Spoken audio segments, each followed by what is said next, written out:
अस्सलाम वालेकुम नाज़रीन, प्रोग्राम दूसरा रुख में खुशामदीद। मैं हूं आपका मेज़बान नादिर गुरामानी। इस वक्त अगर हम देखें तो इंतखाबात के हवाले से हुकूमत ने ये ऐलान कर रखा है कि इंतखाबात की तरफ जाया जाएगा जैसे ही हुकूमत की मुद्दत पूरी होगी। तो अब अगर इस वक्त देखें तो हुकूमत ने इंतखाबात की तरफ जाने और अगस्त में मामलात निगरान हुकूमत के हवाले कर देने का ऐलान तो कर रखा है, लेकिन अगर हम देखें तो एक तासुर ये अभी भी मौजूद है कि शायद हुकूमत मुद्दत पूरी होने से पहले असम्बलियाँ जो हैं वो तहलील करना चाहती है। एक तरफ ये तजवीज़ सामने आई कि हुकूमत 8 अगस्त को असम्बलियाँ तहलील करे, तो दूसरी जानिब हमने देखा कि पीपल्स पार्टी के सेक्रेटरी जनरल नैयर बुखारी ने यह बयान दिया कि हुकूमत को असम्बलियों को मुद्दत पूरी करने देनी चाहिए। उन्होंने ये भी कहा कि इंतखाबात से चंद रोज़ कबल या मुद्दत पूरी होने से चंद रोज़ कबल असम्बलियाँ तहलील करने से अच्छा पैगाम नहीं जाएगा। इस हवाले से दूसरी जानिब अगर हम देखें तो वज़ीर आज़म ने इंतखाबी इस्लाहात कमेटी जो है वो भी तश्कील दे रखी है और उस हवाले से कई तजावीज़ सामने आई है। ये भी तजवीज़ सामने आई है कि जो भी प्रिजाइडिंग अफसर होंगे, आरओज़ होंगे, उनको पाबंद किया जाएगा कि वो घंटों के अंदर जो इंतखाबी नताइज हों वो जो हैं भेजें और उनको स्मार्टफोन देने और साथ ही साथ जो दस्तखत शुदा नताइज होंगे वो भी फौरी तौर पर रिटर्निंग अफसर को भेजने की तजवीज़ जो है वो सामने आई है। तो उन्हीं तजावीज़ पर बाज़ हल्कों की जानिब से तहफ़्फ़ुज़ात का इजहार भी किया जा रहा है। इसी के साथ साथ अगर हम देखें तो खुद जो हुकूमत की इत्तेहादी जमात है JUIF, उसकी जानिब से भी तहफ़्फ़ुज़ात का इजहार किया जा रहा है।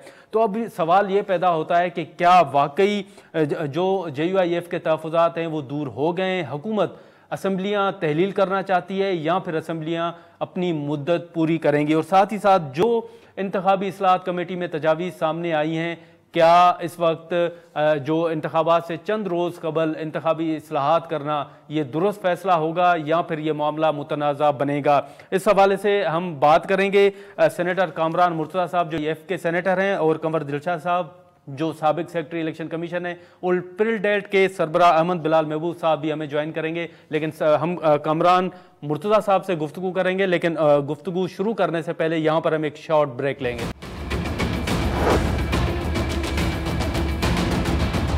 वेलकम बैक नाज़रीन। इस वक्त सेनेटर कामरान मुर्तज़ा साहब हमारे साथ मौजूद हैं और आपको याद होगा कि इस हवाले से तहफ़्फ़ुज़ात का इजहार जो है ख़ास तौर पर JUIF की जानिब से किया गया। जो दुबई में मुलाकातें हुई उस हवाले से उनकी जानिब से जो हम देखें कि उनके बयानात थे, वजाहत थी, पीपल्स पार्टी हो, नून लीग हो, इवन जो JUIF की जानिब से भी मामला जो है वो सामने तो आ चुके हैं, लेकिन अभी भी एक कन्फ्यूजन ज़रूर है। इसी मामले पर हम बात करेंगे। कामरान मुर्तज़ा साहब हमारे साथ मौजूद हैं। बहुत शुक्रिया सर, आपने टाइम निकाला। इस वक्त अगर आप देखें तो हमने देखा कि आज भी ये खबर आई कि नवाज शरीफ साहब ने रब्ता किया है मौलाना फजल रहमान साहब से।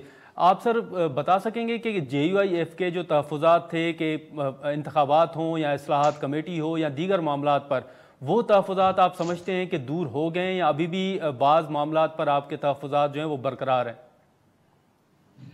देखिए, दो बातें, इसको दो हिस्सों में तकसीम कर लीजिए। एक हिस्सा ये कि ये दो जमातें बैठी थी और इन्होंने पॉलिटिकल इश्यूज पे जो हमसे भी रिलेट करते थे उस पे बात की थी या नहीं। जैसे केयर टेकर प्राइम मिनिस्टर का इशू था, इलेक्शंस की असम्बलियाँ डिसॉल्व करने का, इलेक्शन कब होने। तो जब इन सब चीज़ों पे बैठी थी तो हम उसका एक लाजमी आंसर थे और ये दुरुस्त तौर पे फील किया गया था कि हमें जो है ना बाईपास किया गया है। और ये कहना कि जी वो सरेराह मुलाकात थी, सरेराह मुलाकात ऐसे नहीं हुआ करती जिसमें आपकी फैमिली के लोग भी मौजूद हो, दूसरी फैमिली की मौजूद हो, वेन्यू भी जो है ना वो किसी और मुल्क का हो। तो ये ऐसे सरेराह वाली बात नहीं थी। वैसे मीडिया ने इस बात को रिपोर्ट भी कर दिया था। ये तो एक हिस्सा है इसका। तो दूसरा हिस्सा आप इस तरह से कह लीजिए कि इस पे हमने अपनी रिजर्वेशंस का इजहार किया था, रिजर्वेशंस का जवाब भी आया और उसमें अपनी एक्सप्लेनेशन भी दी गई, मौलाना साहब को दी गई। ज़ाहिर है अब तक हमारे इल्म में नहीं है, कल पार्टी का इजलास है, कल हमें बताया जाएगा कि क्या हुआ। तो तीसरा हिस्से में ये कि शायद रिपोर्टेडली उस दुबई वाले इजलास में किसी किस्म के फैसले नहीं किए जा सके और राइटली नहीं किए जा सके क्योंकि बाकी पार्टीज़ को जो है वो बाईपास किया गया था। बाकी सिर्फ हमारा इशू नहीं है, बाकी और पार्टीज भी हैं इसमें, गवर्नमेंट में और गवर्नमेंट के इत्तेहाद में जो इस वक्त सिटिंग गवर्नमेंट है। तो इन सब को, उनकी सबकी राय को सामने रखना जो है, उसके बाद फैसला जो भी हो मेजॉरिटी का असूल बनाएं, जो जिस तरह जो भी असूल जो है ना वो हम वो कर लें, ड्रॉ कर लें, मगर जो है ना वो सबकी राय को सामने रखा जाना वो ज़रूरी है।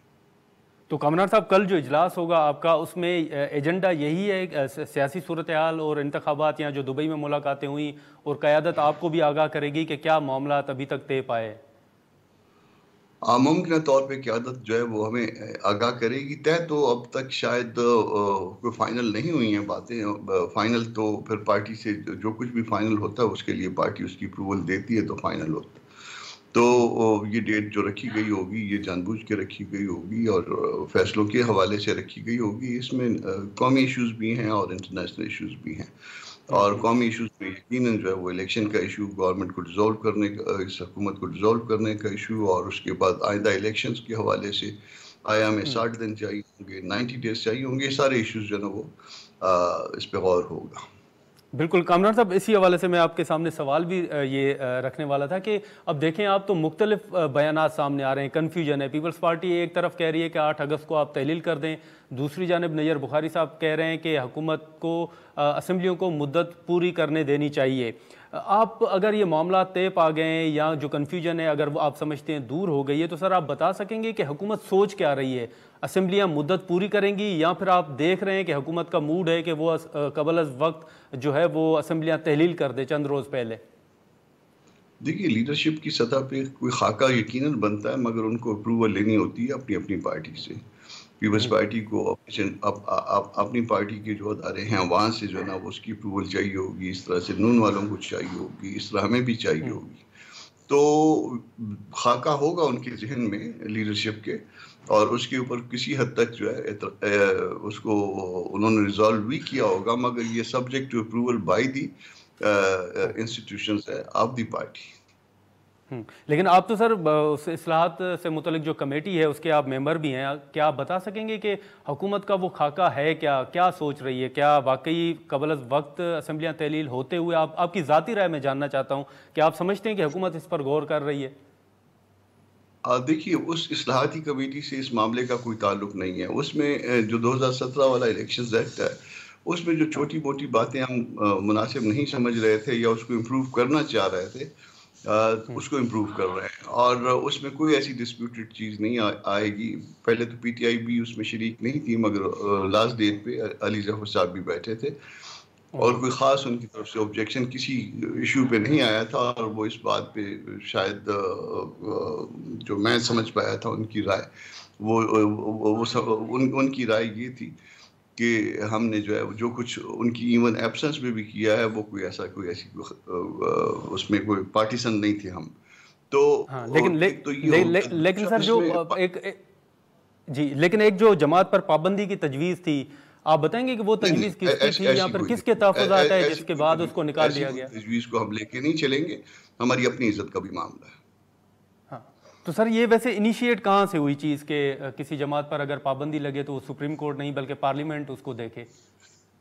देखिए, ये इसमें सुप्रीम कोर्ट के हवाले से बहुत सारे मामला ऐसे हैं जो डिस्प्यूटेड है, जैसे मियां नवाज शरीफ के ऊपर पाबंदी का मामला और उनके साथ तरीन साहब पे और बहुत से दोस्त हैं उन पे भी पाबंदी, और वो लाइफ टाइम की पाबंदी। तो ये और 63A वाला मामला हो गया, तो उसमें ये जनरल फीलिंग है कि सुप्रीम कोर्ट कभी कभी अपनी पीठ से बाहर निकल जाती है, और ये भी कि बाज़ औक़ात इसका फ़ायदा किसी पार्टी को होता है और किसी नुकसान किसी पार्टी को होता है, या किसी शख्सियत को फ़ायदा होता है किसी शख्सियत को नुकसान होता है। तो जब ये फीलिंग आ जाएंगी तो फिर वहाँ पे तब्दीली के बारे में एक सोच पैदा हो जाती है। हमें लेकिन कामरान मुर्तज़ा साहब, अगर आप देखें तो अब ये प्रिजाइडिंग अफसरान को ये तजवीज़ के मुताबिक कहा जाएगा कि वो दस्तखतशुदा जो नताइज हैं उनकी तस्वीर बना के वो आरोज़ को भेजें। अब आप अगर देख लें खैबर पख्तूनख्वा को देख लें, बलूचिस्तान को देख लें, तो वहाँ पे तो बहुत से ऐसे इलाके हैं जहाँ पे इंटरनेट नहीं है, लोग स्मार्टफोन यूज़ नहीं कर पाते। तो आप नहीं समझते कि ये मसाइल पैदा होंगे? ये देखिए, ये इन एडिशन है, वो मसाइल तो देखिए बलूचिस्तान तो पहले भी उसमें मसाइल तो पैदा होते हैं, या सुबह खैबर पख्तूनख्वा में मसाइल तो पैदा होते हैं। ये इन एडिशन किया है, जो पुराना सिस्टम है वो बरकरार रहेगा, ये इन एडिशन है। जहाँ जहाँ पे नेट की सहूलत होगी वहाँ पे हमने कैंडिडेट्स को भी इन्वॉल्व किया कि उसकी फ़ोटोकॉपी फौरी तौर पे कैंडिडेट को भी पहुँचे ताकि कोई एतराज़ात ना रहें। फिर हमने रिकाउंटिंग को निस्बतन ज़्यादा आसान बनाया। सुप्रीम कोर्ट की एक जजमेंट में वो रिकाउंटिंग बड़ी मुश्किल हो गई थी, इंसिडेंटली मैं खुद ही पेश हुआ था उस और बेनिफिशियरी भी था उस जजमेंट का, मगर उसकी वजह से जो है वो एक सर्टेन परसेंटेज भी जो है ना, वो जो जिसमें हमने समझा था कि ये मैंडेटरी है मगर वो भी हिट हो गई थी। तब हमने उसको फिर मैंडेटरी बनाया, रीफ्रेज किया और बहुत सी बातों को ठीक किया और इन एडिशन किया। ठीक है, जब इन एडिशन लेकिन कामरान साहब आरटीएस जो है वो 2023 में ना बैठे, इसको कैसे यकीनी आप बनाएंगे? देखिए 2018 का इलेक्शन जो जिस तरह से डिस्प्यूटेड रहा, तो उसके बाद हमारे जहनों में है कि ये चीज़ें जो है ना वो दुरुस्त रहें, और इलेक्शन कमीशन को भी ये चाहिए कि वो भी अपनी इज्जत की हिफाजत करते हुए इस तरह से चीज़ों को ना बिठाए, बल्कि खड़ा ही रहने दें। लेकिन कामरान मुर्तज़ा साहब, आखिरी सर सवाल आपसे, आपका इजलास तो कल होगा, उस पर आप गौर भी करेंगे, जैसे आपने बताया मुख्तलिफ इशूज़ हैं जिस पर आप गौर करेंगे, लेकिन अभी तक JUIF क्या समझती है? जैसे मैंने कहा कि मुख्तलिफ बयानात आ रहे हैं, JUIF क्या समझती है कि असेंबलियों को मुद्दत पूरी करने देनी चाहिए, या फिर आप समझते हैं कि 90 दिन हासिल करने के लिए चंद रोज़ कबल आप तहलील कर दें असेंबलियाँ? देखिए दोनों आर्गूमेंट्स में फोर्स है। तो एक आर्गूमेंट ये है कि इससे पहले 2 दफ़ा असेंबलियाँ जो है वो डिसॉल्व नहीं हुई, और हम तो पहले भी इन असेंबलियों का हिस्सा नहीं बनना चाह रहे थे, मगर हमें फोर्स किया बाकी पार्टियों ने, और आप कहें कि वो फोर्स ही थी, वो ताकत ही थी दूसरी पार्टियों की या डेमोक्रेसी की, जिसमें हमने कंटिन्यू किया इन असेंबलियों में। तो जो लोग ये समझते हैं कि असेंबलियाँ अपनी मुद्दत पूरे करें, वो कहते हैं कि 1 दिन भी क्यों, 2 दिन भी क्यों, 4 दिन भी क्यों, तो वो एक उनकी सोच है कि ये इस तरह से वो उसको टाइम पूरा करें, भले वो प्रैक्टिकली वो टाइम पूरा हो रहा है। दूसरी सोच ये है कि ये पार्टियों को वो इतना टाइम शायद इलेक्शन के लिए, स्पेशली जो गवर्नमेंट में पार्टियां, जब आप गवर्नमेंट में होते हैं तो इलेक्शन की तैयारी के लिए इतना टाइम नहीं मिल पाता। बाज़ औक़ात इलेक्शन कमीशन को भी टाइम जो है ना वो मज़ीद रिक्वायर्ड होता है। तो उसमें अगर 30 दिन बढ़ा लें और मज़ीद ना बढ़ें और ये 60 को 90 कर लें, और उसके लिए भले गवर्नमेंट की 2-4 दिन जो है ना पहले जो है गवर्नमेंट चली जाए और असेंबलियाँ चली जाएँ, तो इसमें कोई हर्ज नहीं है। अब दोनों में फोर्स है, अब देखते हैं कि लीडरशिप और अदारे क्या डिसाइड करते हैं। ठीक है कामरान मुर्तज़ा साहब, आपका बहुत शुक्रिया। आपका नाज़रीन, कामरान मुर्तज़ा साहब की गुफ्तगू आपने सुनी। अब देखें कि कल JUIF का अहम मुशावरती इजलास भी होना है, जैसे उन्होंने बताया कि उसमें क़यादत जो है तमाम जो पार्टी के रहनुमा हैं उनको आगाह भी करेगी कि जो दुबई मुलाकात हुई उसमें क्या मामला थे जो ज़ेर बहस आए, और उनके तहफ़्फ़ुज़ात के बाद जो जवाब आया है वो मुस्लिम लीग नून हो या पीपल्स पार्टी हो, उनकी जानिब से क्या जवाब सामने आया है, ये तमाम मामला जो है क़यादत कल पार्टी रहनुमाओं के सामने रखेगी। हम यहाँ पर एक शॉर्ट ब्रेक लेंगे, और ब्रेक के बाद इंतखाबी इस्लाहात से मुतल्लिक जो कमेटी है उसी मामले पर हम बात करेंगे। कंवर दिलशाद साहब हमें ज्वाइन करेंगे।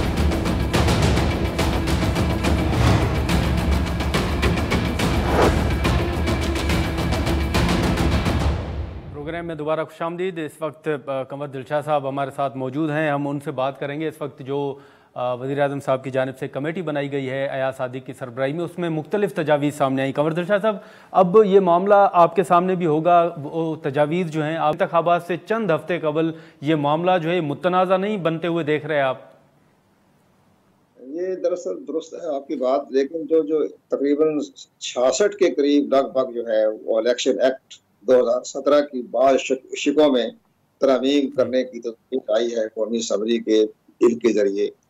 अपनी इंतखाबी इस्लाहात कमेटी तो उन्होंने बनाई, लेकिन डेट बनाई उसको शुरू में तकरीबन 1 साल पहले बन जानी चाहिए थी जब ये गवर्नमेंट आई थी पावर में। बिल्कुल साथ इसकी बड़ी बात है कि गवर्नमेंट भी मुख्तलिफ मुकदमात में जो है वो मसरूफ रही, लेकिन एक बड़ी अहम बात जो हुई है, ये मसला ये हुआ है कि जब सुप्रीम कोर्ट ऑफ पाकिस्तान ने और लाहौर हाई कोर्ट ने 2 बड़े मुतनाज़ा फैसले दिए, उसमें सबसे बड़ा बात ये हुई जब इलेक्शन कमीशन ने अपनी तमाम स्टेट को मद्देनजर रखते हुए उनके मफादात को, उन्होंने जब इलेक्शन जो था ये पंजाब असम्बली का वो उन्होंने मौखर कर दिया 8 अक्टूबर तक। उसमें ज़ाहिर है स्टेट जो कि हमारे जो है करेक्टर या उसके मामले में जो अहम शख्सियात हैं स्टेट की, सेक्रेटरी डिफेंस हो गया और इसके बाद मिलिट्री ऑपरेशन के डायरेक्टर जनरल हो गए, और उन्होंने आर्मी चीफ की तरफ से ये बाकायदा अंदेशा जाहिर किया कि हम आपको इस वक्त 30 अप्रैल को 3.5-4 लाख आदमी नहीं दे सकते, और वज़ारत खजाना ने 21 अरब रुपये देने से मदद कर ली। तो बड़ा हालात ऐसे पैदा हो गए थे कि इलेक्शन कमीशन पाकिस्तान ने अपनी तो 30 अप्रैल को इलेक्शन को मौखर करके 8 अक्टूबर कर दिया। उस वक्त सुप्रीम कोर्ट पाकिस्तान ने बिला वजह ये 22 मार्च का फैसला जो था वो 4 अप्रैल को उन्होंने कालअदम करार दे दिया। यहाँ supreme court election commission Pakistan के फैसले को कालअदम करार देते वक्त तमाम जमीनी हकैक देखना चाहिए थी। उन्होंने कालअदम करार ही नहीं दिया बल्कि सारा शेड्यूल ही दे दिया। उस पर इलेक्शन कमीशन पाकिस्तान ने तहफ़्फ़ुज़ात का इज़हार करते हुए जहाँ नज़र-ए-सानी की दरख्वास्त बाद में भिजवाई, उन्हें इमीडिएटली वज़ीर-ए-आज़म को, चेयरमैन सेनेट को और कौमी असेंबली के स्पीकर को भेजा कि जनाब अगर ये इस्लाहात ना की गई तो हम आइंदा इंतखाबात जो है उसकी शफाफियत की जमानत नहीं देते। इसी तरह एक बड़ा अहम फैसला आ गया लाहौर हाई कोर्ट का, वो डस्के के 22 प्रिजाइडिंग ऑफिसर डीपीओ बिल्कुल सर वो था। लेकिन अब ये देखें कि ये जो तजावीज़ हैं अब उसमें नताइज के हवाले से तहफ़्फ़ुज़ात का इज़हार किया जा रहा है कि नताइज जो हैं वो 2-2 दिन तक आते रहते हैं, तो इस हवाले से भी था। तो आपकी नज़र से कौन सी ऐसी तजवीज़ गुजरी है जो आप समझते हैं कि ये बिल्कुल ये तजवीज़ जो है ये एक्ट में तरमीम होनी चाहिए और ये तजवीज़ बिल्कुल दुरुस्त है? ये दुरुस्त है। मैंने बहुत सी चंद जो है अहम सजेशन जो आया है मीडिया में उसमें मैंने देखा है, उसमें उन्होंने ये कहा है कि आइंदा जो इलेक्शन में अगर प्रिजाइडिंग ऑफिसर या रिटर्निंग ऑफिसर के हल्के में बेकायदगी बेइंसाफी हो गई तो हम उनको 3 साल की सजा देने के मिजाज होंगे, ये इलेक्शन कमीशन। दूसरा उन्होंने कहा तमाम रिजल्ट जो है वेबसाइट पे भी आ जाएगा, तमाम वीडियो कैमरे भी लग जाएंगे और साथ साथ उन्होंने ये भी कहा कि जो 40 लाख रुपया कौमी असेंबली 20 लाख सूबाई असेंबली इसको बढ़ा के उन्होंने 1 करोड़ रुपया कर दिया। ये भी तरह दुरुस्त है कल के जमाने में, लेकिन सब बहुत सी इस्लाहात दुरुस्त हैं और मैंने पढ़ी हैं, देखी हैं, उसमें कोई ऐसी कंट्रोवर्शियल बात नहीं है। उससे इलेक्शन कमीशन की जो है पावर में इजाफा हो गया कि उसका एक्शन जो है वो किसी अदालत में चैलेंज नहीं किया जा सकेगा और वो इसी तरह से सारे मामलात को देखते हुए ये 66 के लगभग है, उसमें 30-35 तो कभी तो नजर नहीं आया, हमें 4-5 जो है नजर आई है। लेकिन सर उसमें यह भी कहा गया है कि प्रिजाइडिंग अफसर जो है वो दस्तखत शुदा जो नताइज होंगे उनकी तस्वीर भी रिटर्निंग अफसर को भेजेंगे। तो अब ऐसे इलाके भी तो हैं जहां पे इंटरनेट की सहूलत मौजूद नहीं है। लेकिन बहरहाल इसमें अभी तो तकरीब बिल की शक्ल में ही है ना, बिल की शक्ल में ही अभी तो उस पर बाकायदा बहस भी होनी है और डिबेट भी होनी है, PTI के भी तहफ़्फ़ुज़ात हैं। ये सारे मामला जो देखा जा रहा है उसमें चंद इस्लाहात तो बेहतर नजर आई है, मुझे उसमें बेहतर नजर आई है और वो इंडिया के जो इलेक्शन कमीशन ऑफ इंडिया के जो अख्तियारात हैं वो उसमें शामिल किए हैं। और तीसरी सबसे बड़ी अहम बात ये कि इन्होंने ये कहा है कि ये इलेक्शन कमीशन पाकिस्तान के मामलात में मुदाखलत ना की जाए, तो वो भी एक अच्छे इस्लाहात की शक्ल में आ रही है। लेकिन बहरहाल हमें ये नजर आ रहा है कि इंतखाबी इस्लाहात बेहतर है, दुरुस्त है और सरदार अय्याज सादिक साहब इस तमाम हालात को समझते भी हैं। लेकिन अब आगे चलते हैं, हम आगे ही चलते हैं कि इलेक्शन तो ये इस्लाहात की कोई ऐसी बात नहीं, कानूनी है, एक्ट में तब्दीली आ रही है। अगर इसमें कंट्रोवर्शियल हुआ तो हाई कोर्ट सुप्रीम कोर्ट में चैलेंज हो सकती है, तो वो सारी चीजें आपके सामने हैं। लेकिन अब सामने नजर ये रहा जो बड़ा अभाम पैदा हो रहा है वो ये कोई अभाम नहीं है। ये अगर 12-13 अगस्त को असेंबली अगर डिसॉल्व हो जाती है अपने 5 साल मुद्दत पूरी करने पर, तो फिर इलेक्शन कमीशन पाकिस्तान 60 दिन में इंतखाबात करवा देगा और हमारी इतला ये 15 अक्टूबर को इसका इलेक्शन का जो है फाइनल डेट मुकर्रर हो सकती है। लेकिन अगर 2-4 दिन पहले असेंबली डिसॉल्व होगी तो 90 दिन के दरमियान में मसला पैदा हुआ तो वो फिर हो जाएगा, नवंबर तक बात चल जाएगी, 90 दिन के हिसाब से तो दिलशाद साहब आपको क्या लग रहा है, हुकूमत असेंबलियां वक्त से पहले डिसॉल्व करने पर सोच रही है? आपको लग रहा है कि सूरत हाल इस तरफ जा रही है? नहीं जी, चंद रोज पहले असेंबली डिसॉल्व हो जाएगी तो उसमें तो कोई फर्क नहीं पड़ेगा। 90 दिन का है वो 60 दिन का है वो 90 दिन का है। ठीक है। लेकिन बात यह है कि केयर टेकर सिस्टम जो है वो भी 15, 16, 18 अगस्त तक वफाक में उसकी भी तकमील हो जाएगी। लेकिन एक जो सबसे बड़ा अभाम पैदा हो रहा है पब्लिक के अंदर भी, आपके मीडिया में भी, वो हो रहा है कि सेंसस के बारे में।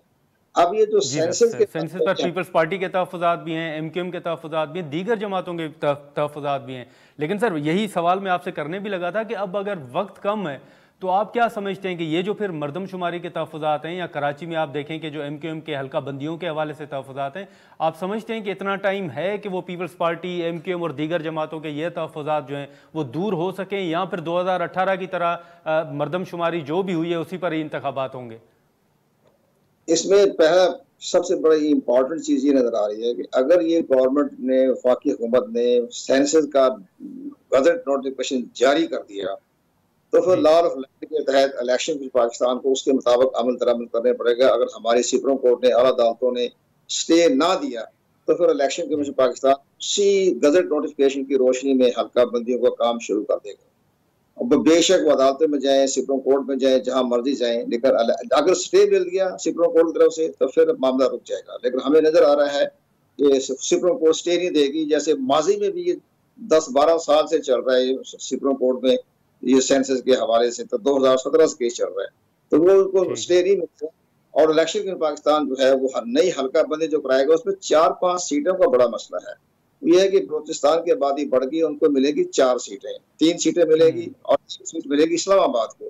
तो वो उसकी रीअलोकेशन करनी है, डिलिमिटेशन करना है, वो 3 महीने मुकम्मल हो जाएगी। सारा ऑपरेशन 15 नवंबर 20 नवंबर तक खत्म हो जाएगा। तो ये लेकिन अगर ये हुकूमत जो है 30 जुलाई तक अपना गजट नोटिफिकेशन जारी कर देती है, अगर गजट नोटिफिकेशन जारी नहीं करती तो फिर वो डिले का खतरा बढ़ जाएगा, फिर मसला चला जाएगा फरवरी तक। जो बीच में सर्दियां आ जाएगी, धुंध आ जाएगी, तो सारे मामला आ जाते हैं। लेकिन हुकूमत को चाहिए कि अपना कौमी तौर पर मफादात के तहत इमीडिएटली मई से तैयार हैं, जैसे अखबारात में पढ़ रहे हैं, सेंसस मुकम्मल। लेकिन कंवर दिलशाद साहब, आपको याद होगा, आप बेहतर जानते हैं कि 2018 में आरटीएस का एक बड़ा मामला जो है वो सामने आया था, आरटीएस बैठ गया। अब 2023 में जो इंतखाबात होने जा रहे हैं तो उसमें भी तो आरटीएस ही इस्तेमाल होगा। तो आप समझते हैं कि उस हवाले से जो तहफ़्फ़ुज़ात पहले थे उनको अब दूर किया जा सकता है?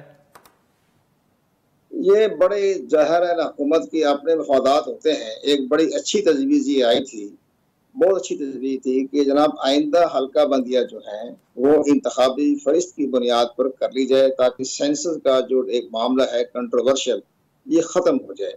लेकिन उस पर भी कानून साजी नहीं हुई। बड़ी अच्छी तजवीज़ थी, वज़ारत पार्लिमानी अफेयर तैयार की थी, मेरे पास सारे डॉक्यूमेंट्स मौजूद हैं और हमने भी उसको सपोर्ट किया था कि भाई ठीक है, आप इंतखाबी अपने इंतखाबी लिस्ट के ऊपर, इंतखाबी लिस्ट के ऊपर आप आपको बना देंगे, इलेक्टोरल रोल्स के ऊपर हल्का बंदी हो जाएगी। उसी पे होता है ना, उसी पे पुलिस की बनती है, मामला उसी पे मामला होता है। आबादी क्या ताल्लुक होती है, आबादी का मामला होता है, उसके मुताबिक आप कर लें। लेकिन वो नहीं, साबिक़ा हुकूमत ने नहीं किया, उस पर कानून साजी बड़ा आसान तरीका था। तो ये इसी तरह से इसमें हमेशा कंट्रोवर्शियल है, आप इसको साथ ना जोड़ें। इंडिया में जो होता है इसका कोई मसला नहीं है। आप कहीं वो सारा साल ही पॉपुलेशन की उनकी मर्दशुमारी होती रहती है, सारा साल ही होती रहती है। तो हमारे यहाँ नया कंट्रोवर्सी पैदा हो जाती है, हल्का बंदी होगी, पॉपुलेशन पैदा हो, हल्का बंदी की क्या जरूरत पड़ रही है? आपकी जो हल्का बंदी, आप यकीन जाने कि हमारे वक्त में 10 साल हल्का बंदियां नहीं होती थी, 10 साल तक। बिल्कुल बिल्कुल सर, अब देखेंगे अब इस हवाले से फिर क्या तहफ़्फ़ुज़ात जो हैं वो दूर हो सकते हैं या नहीं। नाज़रीन, बहुत शुक्रिया कंवर दिलशाद साहब आपका। नाज़रीन, अब यहाँ पर हम एक शॉर्ट ब्रेक लेंगे और ब्रेक के बाद जो इंतखाबी इस्लाहाती कमेटी जो है वो जिन तजावीज़ पर गौर कर रही है और तमाम जो जमातें हैं वो उस कमेटी में शामिल हैं, उस पर हम जो इवन जो तहफ़्फ़ुज़ात सामने आ रहे हैं सिविल सोसाइटी की जानिब से, उस हवाले से भी हम बात करेंगे। पिलडेट के सरबराह अहमद बिलाल महबूब साहब हमें ज्वाइन करेंगे, लेकिन यहाँ पर एक शॉर्ट ब्रेक लेते हैं। प्रोग्राम में दोबारा खुशामदीद। इस वक्त पिलडेट के सरबराह अहमद बिलाल महबूब साहब हमारे साथ मौजूद हैं और वही जो इंतखाबी इस्लाहात से मुतल्लिक कमेटी एक तश्कील दी गई है वज़ीर आज़म की जानिब से, उसमें मुख्तलिफ तजावीज़ जो हैं वो सामने आ रही हैं। लेकिन उन तजावीज़ के बाद हमने देखा कि सिविल सोसाइटी की जानिब से तहफ़्फ़ुज़ात और कई खदशात का इजहार भी हमारे सामने आया कि इंतखाबात से चंद हफ्ते कबल ये जो इस्लाहात हैं ये मामले को मुतनाज़ा बनाएंगे। हम इसी पर बात करेंगे अहमद बिलाल साहब से। सर, बहुत शुक्रिया, आपने टाइम निकाला। अब आप देखें तो मुख्तलिफ तजावीज़ हैं जो इस्लाहात कमेटी के सामने आई हैं, फिर सिविल सोसाइटी का जैसे मैंने जिक्र किया कि उनकी जानिब से तहफ़्फ़ुज़ात का इजहार भी सामने आ रहा है। आप क्या समझते हैं कि वाकई ये वक्त की ज़रूरत है कि इंतखाबात से चंद हफ्ते कबल जो है वो इस्लाहात होने चाहिए, या आप भी समझते हैं कि ये मामला जो है वो मुतनाज़ा बनेगा? बहुत शुक्रिया। मेरी राय में तो इस वक्त कोई ऐसी इंतखाबी इस्लाहात की ज़रूरत नहीं है जो इंतहाई ज़रूरी हों और जिनके बगैर फ्री एंड फेयर इलेक्शन ना हो सकते हों। यानी कोई ऐसी कोई इस्लाहात की मुझे इस वक्त एमरजेंसी में ज़रूरत नहीं है। ये ठीक है, ये बहुत सी चीज़ें हैं जो चीज़ों को बाद में कंट्रीब्यूट करेंगी अच्छा बनाने में, लेकिन उसके लिए बहुत ज़रूरी ये है कि खुल के उसके ऊपर डिबेट हो, बहस हो और फिर इत्तफाक राय हो। अब देखिए, ये कमेटी के अंदर भी जो गुफ्तगू हो रही है या इन कैमरा हो रही है, यानी हमें पता ही नहीं है कि क्या बातें हो रही हैं। सिर्फ वो है जो प्रेस रिलीज के ज़रिए या किसी मेंबर के बाहर निकल के तकरीर के ज़रिए हमें पता चलता है। तो हम उसके ऊपर बहस कर नहीं सकते, उसके ऊपर कमेंट नहीं कर सकते। तो इतनी जल्दी के अंदर ये तजावीज़ पास करके कानून बन जाएगा तो यकीनन इसके ऊपर फिर इख्तलाफात होंगे। तो इसलिए मेरे ख्याल में, मेरी राय में तो इस वक्त इतनी जल्दी में इन इंतखाबी इस्लाहात की कोई ज़रूरत मेरी समझ से तो बाहर है, बल्कि चंद तजावीज़ जो सामने आई हैं वो किसी हद तक ख़तरनाक भी हैं। अच्छा सर, मसलन वो कौन सी? मसल ये जो रिजल्ट ट्रांसमिशन सिस्टम वाला काम है कि वो के लिए स्मार्टफोन खरीदे जाएंगे और हाई स्पीड इंटरनेट फराहम किया जाएगा और फिर वो रिजल्ट काउंट की एक कापी की फोटो लेके वो भेजेंगे रिटर्निंग ऑफिसर को। तो यही काम तो 2018 में किया गया था और वो नहीं हो सका था, नाकाम हो गया था किसी वजह से भी सही। तो उसकी वजह हमने थोड़ा सा देखा था, तो ये था कि जो देहाती इलाकों के टीचर वगैरह होते हैं उन्होंने तो कभी, वो कहते हैं हमने स्मार्टफोन यूज ही नहीं किया। या अहमद बिलाल साहब, बहुत से इलाके ऐसे हैं, आप बलूचिस्तान को देख लें, खैबर पख्तूनख्वा में आप देख लें, जहाँ पे इंटरनेट की सहूलत मौजूद नहीं है। जी बिल्कुल। तो ऐसे में अचानक आप ये काम करेंगे, उसको प्रोक्योर करने में के लिए भी टाइम चाहिए, फिर लोगों को कुछ तरबियत देनी चाहिए, उनको ट्रेनिंग दो, उनको पता ना हो कि भाई कैसे पिक्चर लेके भेजी जाती है। तो ये क्या ऐसी ज़रूरी चीज़ है? ये तो जैसे सिस्टम मौजूद है, अगर उसको ठीक तरीके से फेथफुली इम्प्लीमेंट कर लिया जाए तो वो भी बहुत बड़ी कंट्रीब्यूशन होगी। आप नए कानून बनाने की कोशिश कर रहे हैं इतनी जल्दी में, वो भी। लेकिन सर इसी के साथ साथ अगर आप देखें तो अब उन्होंने ये भी तजवीज़ रखी है कि अगर कोई ऐसी सूरत हाल पैदा हुई और हमने देखा कि कोई धांधली में अगर इवन जो इलेक्शन अमला है वो भी अगर मुलविस पाया गया या ताख़ीर हुई तो उस इलेक्शन अमले को भी सज़ा जो है वो तजवीज़ दी गई है। आप समझते हैं कि ये अमले को सज़ा देने का मामला जो है ये तजवीज़ दुरुस्त है? ये दुरुस्त तो है, लेकिन ये अनरियलिस्टिक है। हमने अभी माज़ी के करीब में देखा है, आपको याद है कि वो बड़ा मारूफ इलेक्शन थे जिसके अंदर लोगों को धांधली करते हुए पकड़ा गया था प्रिजाइडिंग ऑफिसर्स को। सियालकोट के हल्के के अंदर इलेक्शन था जो बाद में फिर डस्का वाला भी था, डस्का वाला, जिसको इलेक्शन कमीशन ने फिर नाल एंड वॉइड करार दिया था।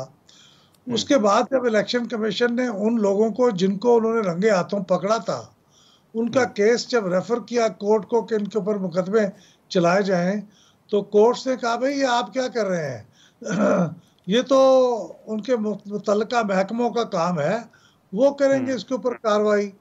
तो वो वापस हो गया सब कुछ।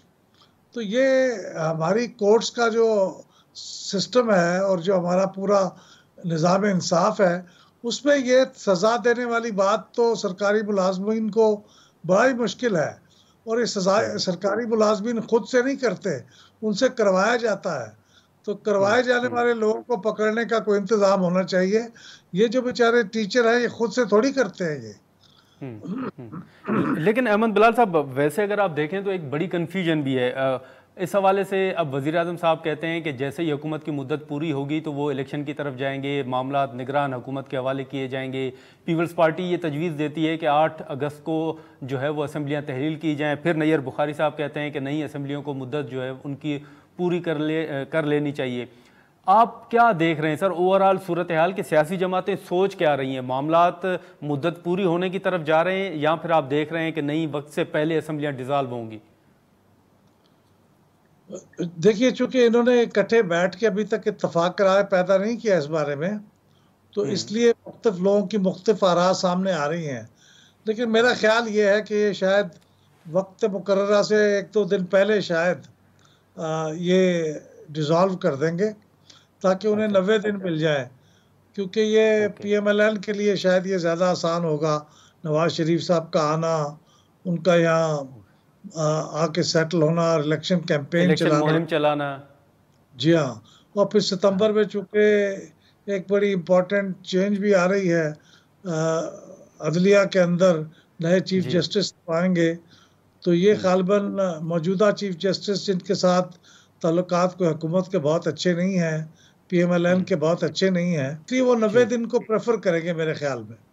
ठीक है अहमद बिलाल साहब, बहुत शुक्रिया सर आपका, आपने टाइम निकाला। नाज़रीन, अहमद बिलाल महबूब साहब की गुफ्तगू आपने सुनी। अब देखें कि जो तजावीज़ इंतखाबी इस्लाहात से मुतल्लिक जो कमेटी है उसके सामने आई है, उसमें से हतमी कौन सी तजावीज़ हैं जिसकी मंजूरी देती है कमेटी, और आने वाले दिनों में देखें कि जो असम्बलियाँ तहलील करने या मुद्दत पूरी होने से मुतल्लिक जो मुख्तलिफ बयानात सामने आते हैं उस हवाले से भी क्या डेवलपमेंट और हतमी फ़ैसला जो है वो सामने आता है। आज के प्रोग्राम में इतना ही, इजाज़त दीजिए, अल्लाह हाफ़िज़।